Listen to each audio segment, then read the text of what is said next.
खलीफा Umar bin Khattab की जिंदगी की सबसे बड़ी अचीवमेंट्स में से एक पता है क्या था?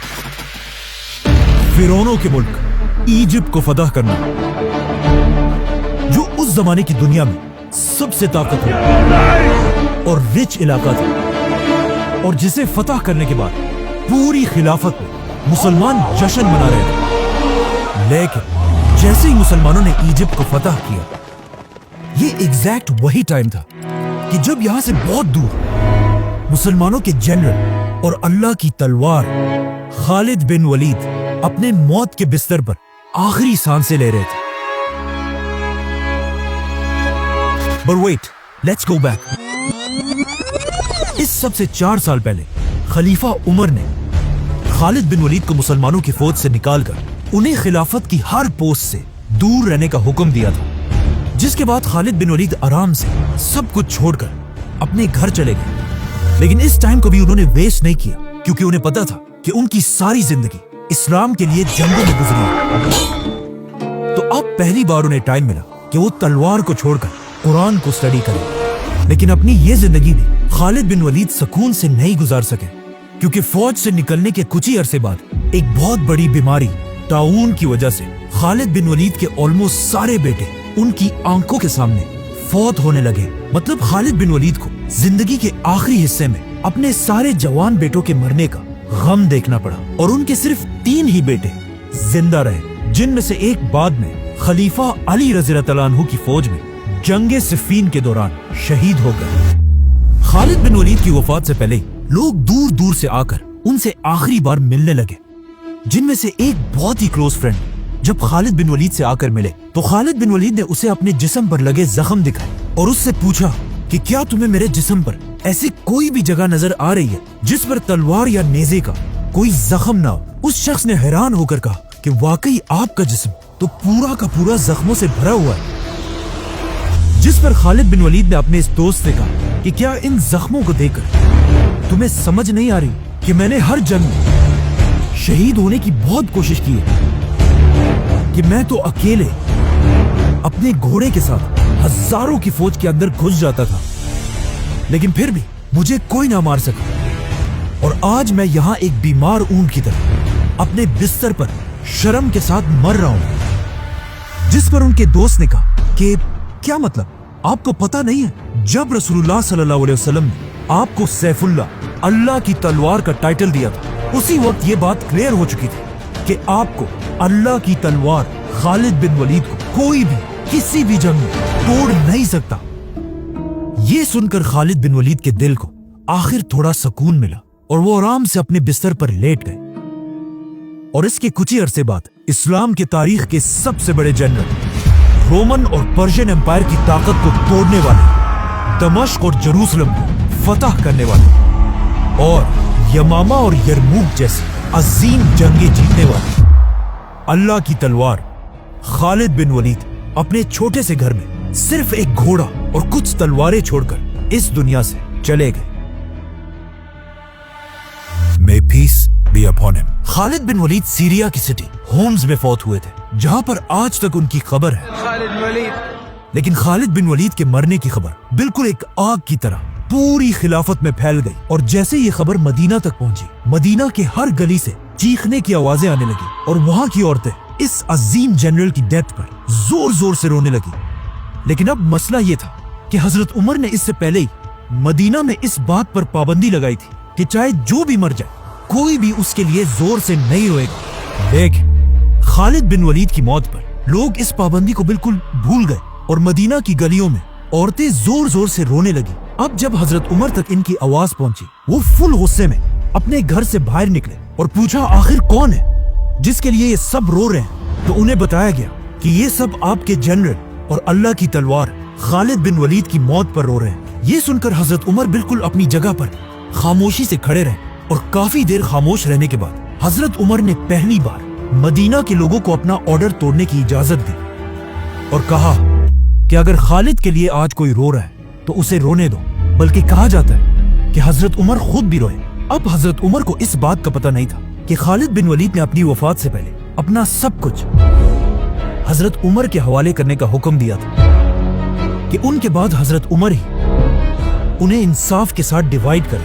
لیکن جب خالد بن ولید کی وفات کے بعد ان کی جائیداد کا حساب لگایا گیا تو یہ دیکھ کر سب حیران رہ گئے کہ اسلام کے سب سے بڑے جنرل خالد بن ولید کے پاس صرف تلواریں، ایک گھوڑا اور کچھ ہی چیزیں تھی. مطلب خالد بن ولید اتنے بڑے جنرل کے پاس بیسیکلی کچھ بھی نہیں تھا، جس کے مقابلے میں اگر آج کے مسلمان جنرلز کو دیکھا جائے. $1 billion palaces to gold-plated cars and private jets. خالد بن ولید کی وفات کے بعد حضرت عمر صرف 2 سال ہی زندہ رہے، لیکن ان 2 سالوں میں حضرت عمر کبھی بھی خالد بن ولید کو بھول نہ سکے اور بار بار مسلمانوں کی گیدرنگز میں خالد بن ولید کو یاد کرتے رہے.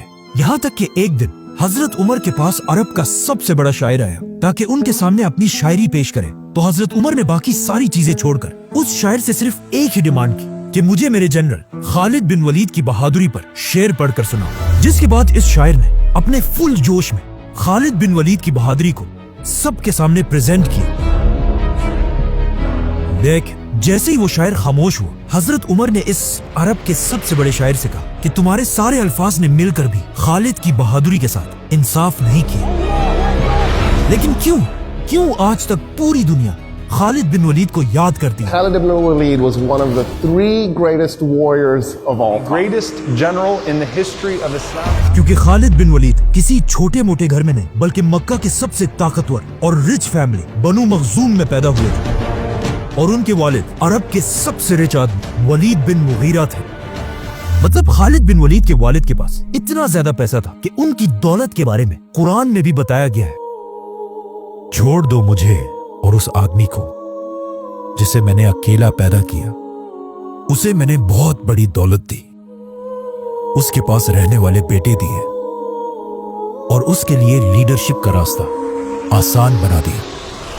فور ایگزامپل کعبہ کو مینٹین رکھنے کے لیے جتنا پیسہ پورا مکہ جمع کرتا تھا اتنا صرف اکیلا ولید بن مغیرہ دیتا تھا. مطلب خالد بن ولید مکہ میں ایک شہزادے، ایک پرنس کی طرح بڑے ہوئے کیونکہ ان کے باپ کے پاس اتنا پیسہ تھا کہ انہیں پوری زندگی کوئی کام کرنے کی ضرورت نہیں تھی سوائے ایک کام کے، اور اسی ایک کام نے آگے جا کر انہیں دنیا کا سب سے بڑا جنرل بنایا. اور وہ کام یہ تھا کہ مکہ کے 3 بڑے قبیلے تھے. بنو ہاشم جو مکہ کے ریلیجن کو کنٹرول کرتے تھے، بنو امیہ جو مکہ میں صرف اپنے پیسوں کے لیے مشہور تھے، اور خالد بن ولید کا قبیلہ بنو مخزوم جس کے پاس مکہ کو پروٹیکٹ کرنے کی ذمہ داری تھی. اس قبیلے کا ہر جوان ایک خطرناک واریر تھا، اور ان کا سب سے امپورٹنٹ کام یہ تھا کہ یہ لوگ جنگلی گھوڑوں کو ٹرین کر کے انہیں جنگ کے لیے تیار کرتے تھے. اسی لیے بچپن سے کوئی بھی خالد بن ولید سے زیادہ گھوڑوں کی طاقت کو نہیں جانتا تھا، کیونکہ آگے جا کر خالد بن ولید نے اپنی زندگی کی ساری جنگیں اپنی فوج کے گھوڑوں کو ہی یوز کر کے جیتی ہیں. اس کے علاوہ خالد بن ولید اپنی زندگی میں بار بار رومن امپائر کی سٹیز کی طرف جاتے رہے اور ہمیشہ وہاں کی بڑی بڑی سٹیز اور بلڈنگز کو دیکھ کر بالکل حیران رہ جاتے تھے. لیکن انہیں اس بات کا پتہ نہیں تھا کہ ایک دن پوری رومن امپائر صرف خالد بن ولید کا نام سن کر کانپنے لگی. اب جب خالد بن ولید اپنے باپ کے پیسوں سے ایک ریلیکس زندگی گزار رہے تھے، یہ ایگزیکٹ وہی مومنٹ تھا جب مکہ کے ایک چھوٹے سے غار میں اللہ نے اپنا آخری پروفٹ چوز کیا. Muhammad, read. اور یہاں سے دنیا میں ایک بہت بڑا چینج آنے لگا، کیونکہ رسول اللہ صلی اللہ علیہ وسلم مکہ میں آہستہ آہستہ اسلام پھیلانے لگے، جس سے پہلے تو مکہ کے سب سے غریب لوگ اسلام کی طرف آنے لگے. لیکن صرف ایک ایسا آدمی تھا جو مکہ میں سب سے امیر ہونے کے بعد بھی رسول اللہ صلی اللہ علیہ وسلم کی باتوں سے امپریس ہونے لگا، ولید بن مغیرہ، جو بار بار رسول اللہ صلی اللہ علیہ وسلم کے پاس جا کر ان سے قرآن سنتا تھا. لیکن آہستہ آہستہ مکہ میں یہ بات پھیلنے لگی کہ ولید بن مغیرہ عرب کا سب سے امیر آدمی مسلمان ہونے والا ہے. تو اب ولید بن مغیرہ نے قرآن کو صحیح جان کر بھی صرف اور صرف لوگوں کے ڈر سے اسلام سے پیچھے ہٹنا شروع کیا. اور صرف یہی نہیں بلکہ اسلام کا سب سے بڑا دشمن بنا اور پورے مکہ میں یہ بات پھیلا دی کہ محمد ایک جادوگر، میجیشن ہے. ولید کی اس حرکت سے مسلمانوں کو اتنا نقصان ہوا کہ اللہ نے خود قرآن میں اسے جواب دیا. پھر وہ پلٹا اور غرور سے آخر کہا، یہ کچھ نہیں، بس پرانے زمانے کا ایک جادو ہے اور انسان کی بنائی ہوئی باتیں ہیں. بہت جلد میں اسے دوزخ میں ڈالوں گا اور تمہیں کیا پتا کہ دوزخ کیا ہے. اس آیت کے کچھ ہی عرصے بعد ولید بن مغیرہ تو فوت ہو گئے، लेकिन मक्का में मुसलमानों पर जुल्म इतना बढ़ गया कि अब उसे और बर्दाश्त करना इम्पॉसिबल था। तो मजबूरन मक्का के सारे मुसलमान हिजरत करके मदीना की तरफ शिफ्ट हुए और यहाँ पर इस्लाम की पहली रियासत बनाने लगे। अब जब मुसलमान यहाँ मदीना में थे तो वहाँ खालिद बिन वलीद पता नहीं किस काम से अरब को छोड़कर कहीं बाहर गए थे, और जब अपने सारे काम पूरे करके वापस मक्का की तरफ आए तो उन्होंने देखा कि यहाँ तो सब बदल चुका है। मतलब मक्का के हर घर से रोने और चीखने की आवाजें आ रही थी। और जब खालिद बिन वलीद ने पूछा तो उन्हें उनके खानदान वालों ने बताया कि आप जब यहाँ नहीं थे तो यहाँ मक्का और मदीना वालों की एक बहुत बड़ी जंग हुई है, जंगे बदर, जिसमें उन्होंने हमारे खानदान के सरदार अबू जहल और तुम्हारे 25 कजिन्स को मार डाला है। और सबसे बड़ी बात यह है कि मुसलमान तुम्हारे बड़े भाई वलीद बिन वलीद को भी गिरफ्तार कर चुके हैं। ये सुनकर खालिद बिन वलीद को इतना गुस्सा आया कि वो सीधा अबू सुफियान के पास गए और वहां पर मक्का के सारे बड़ों ने मिलकर मुसलमानों से बदला लेने की कसम खाई। जिसके बाद खालिद बिन वलीद अपने भाई को आजाद कराने के लिए मदीना की तरफ आए, जहां पर उन्होंने देखा कि मुसलमानों ने कैदियों के लिए एक बहुत ही अजीब सिस्टम बनाया। मतलब जिसके पास जितनी ताकत होगी उससे उतने ही पैसे लेकर उसे आजाद किया जाएगा। मतलब किसी से 1000 और किसी से 2000 दिनार, और जिसके पास पैसे ही ना हो मुसलमान उसे सिर्फ इस शर्त पर आजाद कर रहे थे कि वो 10 मुसलमान बच्चों को पढ़ना लिखना सिखाए। लेकिन जैसे ही खालिद बिन वलीद वहां पहुंचे तो उन्हें पता चला कि मुसलमानों ने उनके भाई वलीद बिन वलीद की कीमत सारे कैदियों में सबसे ज्यादा लगाई थी, 4000 गोल्ड कॉइन्स, जो आज करोड़ों रुपए बनते हैं। ये प्राइस वहां बैठे सारों के लिए बहुत ही शॉकिंग प्राइस थी, लेकिन खालिद बिन वलीद के लिए ये कुछ भी नहीं थी। उन्होंने ये सारे पैसे मुसलमानों को अदा किए और अपने भाई को आजाद करके वापस मक्का की तरफ रवाना हुआ। और उनका ये ख्याल था कि मक्का पहुंचकर लोग उनको बहुत जबरदस्त तरीके से वेलकम करेंगे। लेकिन मक्का पहुंचने से पहले एक रात इन्होंने रास्ते में गुजारी और अगली सुबह खालिद बिन वलीद ने उठकर देखा कि उनके भाई वलीद का बिस्तर बिल्कुल खाली है और उसके बिस्तर पर एक लेटर पड़ा हुआ है जिस पर लिखा था, खालिद, मैं तुम्हें बताए बगैर इस्लाम कबूल करके वापस मदीना जा चुका हूँ, क्योंकि मैंने वल्लाह अपनी पूरी जिंदगी में मोहम्मद जैसा इंसान कभी नहीं देखा। और ऐसा मैंने पहले इसलिए नहीं किया कि लोग ये ना समझे कि मैंने कैद के डर से इस्लाम कबूल किया हो। और अब जब तुमने मुझे आज़ाद करा लिया है तो मैं वापस जाकर एक आज़ाद इंसान की तरह अपनी मर्जी से इस्लाम कबूल करना चाहता हूँ। इस लेटर के बाद खालिद बिन वलीद के भाई ने तो इस्लाम कबूल कर लिया, लेकिन खालिद बिन वलीद के दिल में अभी भी अपने खानदान के खून का बदला लेने की आग जल रही थी। इसीलिए जब अगले साल मक्का वालों ने दोबारा फौज जमा की तो अबू सुफियान ने खालिद बिन वलीद के गुस्से को यूज करके उन्हें पहली बार अपनी फौज का जनरल बनाया। और इस तरह मक्का से 3000 लोगों की फौज मुसलमानों से जंग के लिए मदीना की तरफ रवाना हुई। लेकिन मदीना पहुंचने से पहले 1000 मुसलमान ओहद के पहाड़ के पास उनका इंतजार कर रहे थे। 1000 वर्सेस 3000, मतलब मुसलमानों को अपने से 3 गुना बड़ी फौज के साथ लड़ना था, जो ऑफ कोर्स एक बहुत मुश्किल काम था। लेकिन जंग शुरू होने से पहले मुसलमानों की फौज से 300 मुनाफिकीन धोखा देकर जंग छोड़कर चले गए। अब रसूलुल्लाह सल्लल्लाहु अलैहि वसल्लम के पास सिर्फ 700 लोग थे और सामने मक्का वालों की 3000 की फौज, मतलब 4 गुना बड़ी फौज। जंग शुरू होने से पहले इन 700 लोगों में से भी रसूलुल्लाह सल्लल्लाहु अलैहि वसल्लम ने 50 लोगों को निकालकर इस पहाड़ के ऊपर भेजा ताकि पहाड़ के पीछे से मुसलमानों पर कोई हमला ना कर सके। और सामने खड़े खालिद बिन वलीद इन 50 लोगों को गौर से देख रहे थे।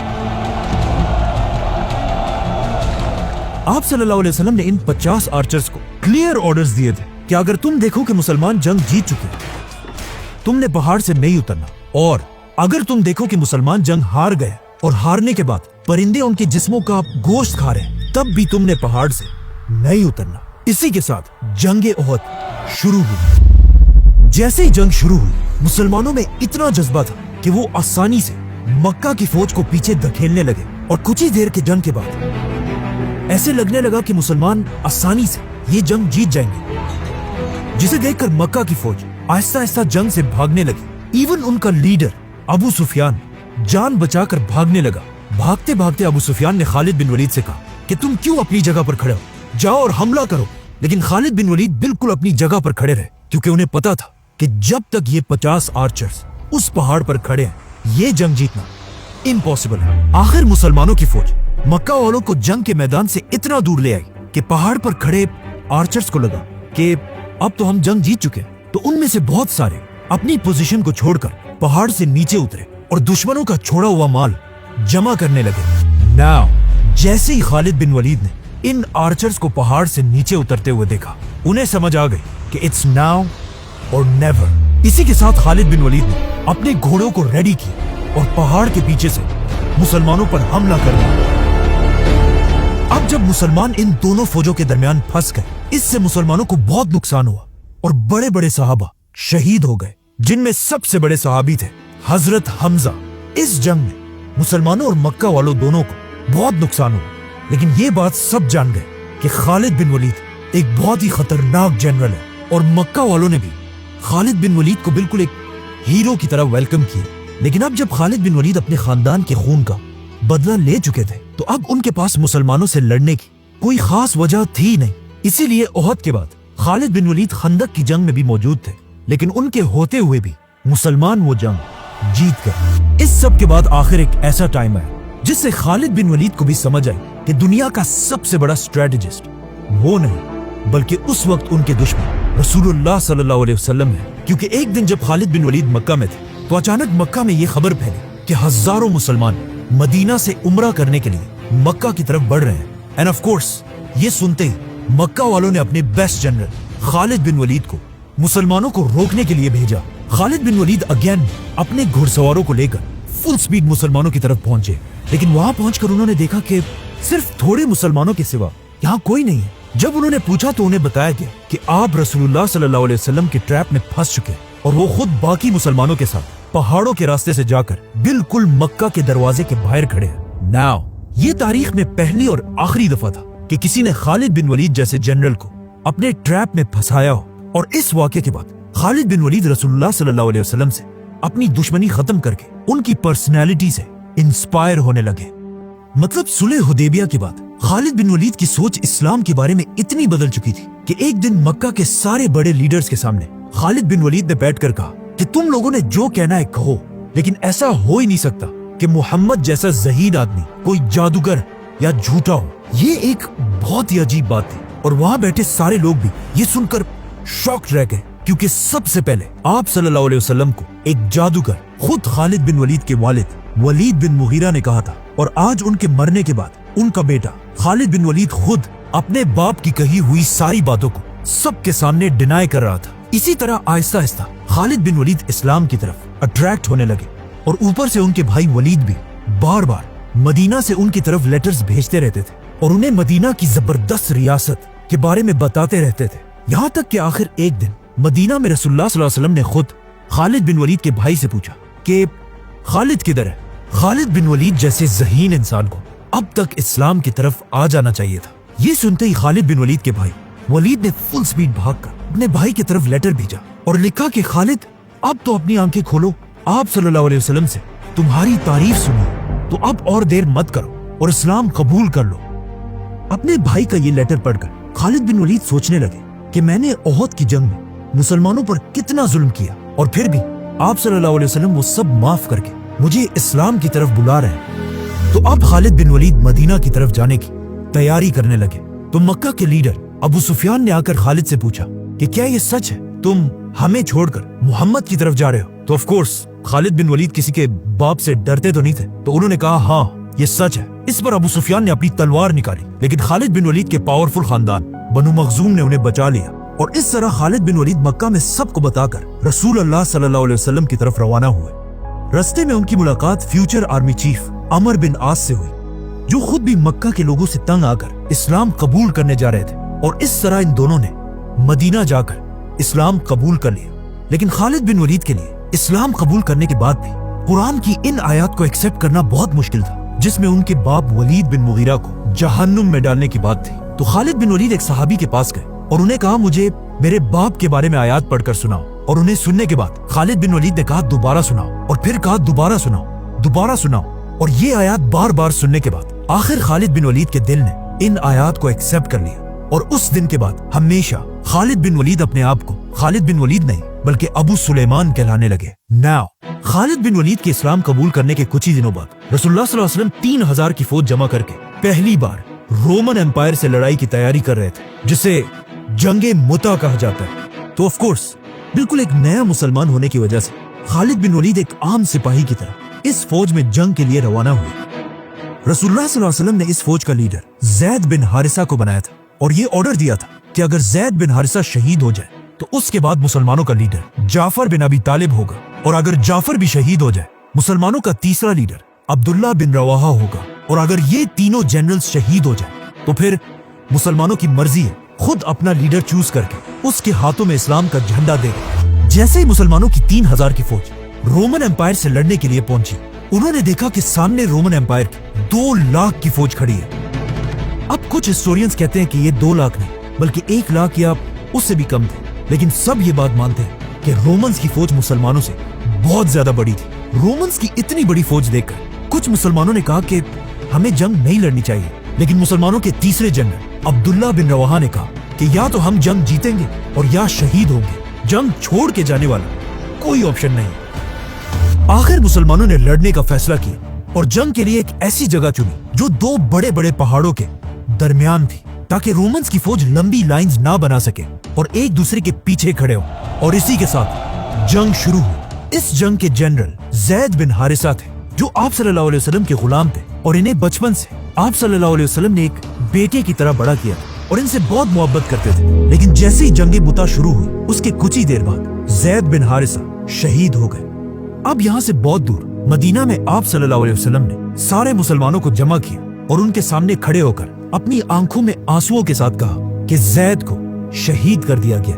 वहां जंग में आप सल्लल्लाहु अलैहि वसल्लम के ऑर्डर्स के मुताबिक दूसरे जनरल जाफर बिन अबी तालिब, जो आप सल्लल्लाहु अलैहि वसल्लम के कजन और हजरत अली के भाई थे, उन्होंने मुसलमानों का झंडा पकड़कर लड़ना शुरू किया। लेकिन कुछ ही देर बाद जिस हाथ से उन्होंने झंडा पकड़ा था वो लड़ते लड़ते कट गया। तो अब ये झंडा जमीन पर गिरने से पहले जाफर ने इसे अपने दूसरे हाथ से पकड़ा, लेकिन वो हाथ भी कट गया और जाफर रज़ियल्लाहु अन्हु शहीद हो गए। और मदीना में आप सल्लल्लाहु अलैहि वसल्लम ने फिर सबको बताया कि जाफर भी शहीद हो चुका है। जिसके बाद तीसरे जनरल अब्दुल्ला ने यह झंडा उठाया, लेकिन उसे भी शहीद कर दिया गया। तो अब इस इतनी इंपॉर्टेंट जंग में मुसलमानों का कोई लीडर नहीं था और मुसलमान कंफ्यूज होकर इधर उधर भागने लगे। अचानक एक सहाबी ने मुसलमानों का झंडा उठाया और चीख चीख कर कहा कि मुसलमानों जल्दी अपना नया लीडर चूज करो, वरना हमारी सारी फौज बिखर जाएगी। तो अब मुसलमान जंग के दौरान ही एक नया लीडर ढूंढने लगे और अचानक उन्होंने देखा कि एक मुसलमान जंग में बहुत बहादुरी से लड़ रहा है, खालिद बिन वलीद। और उसे देखकर ही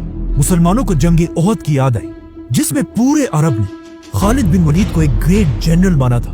तो अब सीधा मुसलमान खालिद बिन वलीद के पास गए और उन्हें मुसलमानों का झंडा पकड़ाने की कोशिश की, लेकिन उन्होंने ऐसा करने से इनकार कर दिया और कहा कि मैं इस काबिल ही नहीं हूँ कि मुसलमानों को लीड कर पाऊं। लेकिन मुसलमानों की फौज ने जबरदस्ती उनके हाथ में झंडा पकड़ाया और कहा अब आप ही हमारे लीडर और जनरल हैं। और इसी के साथ यहाँ से बहुत दूर मदीना में आप सल्लल्लाहु अलैहि वसल्लम ने सबके सामने कहा कि तीनों जनरल्स के बाद अब मुसलमानों ने अल्लाह की तलवारों में से एक को अपना जनरल बना दिया है। और यहाँ से खालिद बिन वलीद को अल्लाह की तलवार का टाइटल मिला। खालिद बिन वलीद की लीडरशिप में मुसलमानों ने रोमन्स पर जोर से हमला किया और रोमन्स को पीछे धकेलकर मुसलमानों की फौज वापस सही सलामत मदीना आई। जिसके बाद मुसलमानों ने अपनी पुरानी दुश्मनी भुलाकर खालिद बिन वलीद को अपना जनरल माना। जिसके बाद रसूलुल्लाह सल्लल्लाहु अलैहि वसल्लम ने भी खालिद बिन वलीद को अपना मेन जनरल बनाया और इस्लाम के बड़े बड़े टास्क पर खालिद बिन वलीद को भेजने लगे। यहाँ तक कि जब आप सल्लल्लाहु अलैहि वसल्लम ने आखिर मक्का को फतह किया और 10,000 मुसलमानों के साथ मक्का के अंदर दाखिल हुए, तब भी खालिद बिन वलीद मुसलमानों की एक बहुत बड़ी फौज को लीड कर रहे थे। अब जब खालिद बिन वलीद मुसलमानों के बहुत बड़े जनरल बन चुके थे, यहाँ पर उनकी जिंदगी का सबसे खतरनाक मसला सामने आया। एक दिन आप सल्लल्लाहु अलैहि वसल्लम ने खालिद बिन वलीद को एक कबीले की तरफ भेजा कि जाकर उन्हें मदीना की रियासत के कंट्रोल में लाओ। जैसे ही खालिद बिन वलीद उनके पास पहुंचे, वहाँ के लोगों ने पता नहीं क्यों एक बहुत ही अजीब सेंटेंस यूज किया, जिसकी आज भी मुश्किल से समझ आती है। वो लोग खालिद बिन वलीद और उनकी फौज को देखकर चीखने लगे कि हमने दीन छोड़ दिया था और अब हम वापस आ गए हैं, समथिंग लाइक दैट, जिसकी खालिद बिन वलीद को भी सही समझ नहीं आई और वो समझे कि ये लोग इस्लाम को छोड़ने का ऐलान कर रहे हैं। तो उन्होंने हुक्म दिया کہ ان سب کے سر کاٹ دیے جائے، جس کے بعد درجنوں لوگ مارے گئے۔ اب جب اس بات کا رسول اللہ صلی اللہ علیہ وسلم کو پتا چلا تو انہیں بہت دکھ ہوا اور انہوں نے اللہ سے کہا کہ یا اللہ، خالد نے جو کیا ہے میرا اس کام سے کوئی تعلق نہیں ہے، اور فوراً حکم دیا کہ خالد بن ولید کو میرے پاس بلایا جائے۔ خالد بن ولید نے آپ صلی اللہ علیہ وسلم کے پاس آ کر انہیں اس ساری کنفیوژن کا بتایا، لیکن پیچھے کھڑے عبد الرحمن بن عوف نے کہا کہ تم غلط کہہ رہے ہو، تم نے اس قبیلے کے لوگوں کو مار کر صرف اپنے چچا کی موت کا بدلہ لیا ہے، کیونکہ اس سب سے بہت سال پہلے اسی قبیلے کے لوگوں نے خالد بن ولید کے چچا کو قتل کیا تھا۔ خالد بن ولید کو عبد الرحمن بن عوف رضی اللہ عنہ کی اس بات پر غصہ آیا، جس سے ان دونوں صحابہ کے درمیان ایک سخت بحث شروع ہوئی۔ اب جب آپ صلی اللہ علیہ وسلم نے اپنے دو صحابہ کو بحث کرتے ہوئے دیکھا تو وہ خاموش اور نیوٹرل نہیں رہے، بلکہ انہوں نے عبد الرحمن بن عوف کی سائیڈ لی اور خالد بن ولید سے کہا کہ میرے صحابہ کو برا بھلا مت کہو، اگر کوئی احد کے پہاڑ کے برابر سونا بھی اللہ کی راہ میں خرچ کرے تب بھی وہ میرے صحابہ کے برابر نہیں ہو سکتا۔